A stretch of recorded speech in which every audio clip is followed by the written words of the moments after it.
I believe the more people you get to know, the better. I learned this principle from my cousin Floyd Green. Floyd made extra money by taking people to their cars in his bike, the Green Machine. Because of this lime green bike, Floyd knew everyone in downtown Phoenix. He was one of those people who could effortlessly start a conversation with anyone. He was so kind and sociable, it was impossible not to like him.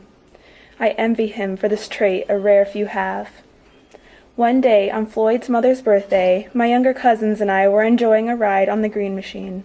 Suddenly, a man on a bike came riding down the street and yelled, "Happy birthday, Floyd's mom!" We all laughed at the fact that someone knew Floyd no matter where we went. Floyd had a benefit to knowing all these people. If one stepped inside his apartment, they would see the walls were lined with interesting bottle top art, a trick he had learned from a friend. He also had many knickknacks and t-shirts that his friends had given him. We could get the best seat in a restaurant owned by his friend, or possibly a free drink. Floyd always had someone looking out for him, and he was never lonely. Everyone we know has an effect on our life, and whether it be positive or negative, it makes us who we are today. Floyd was 40 years old when he was diagnosed with stage 3 lung cancer.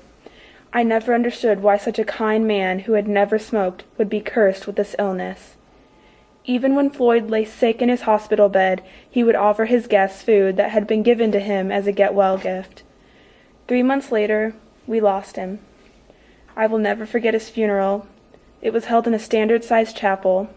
By the time the service started, people were shoved into benches and crammed against the chapel walls.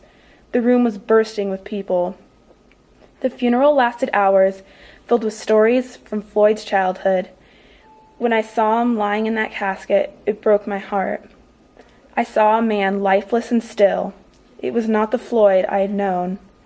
Here was a man wearing a boring black suit, not the colorful shirts and sweatbands Floyd would wear around his head.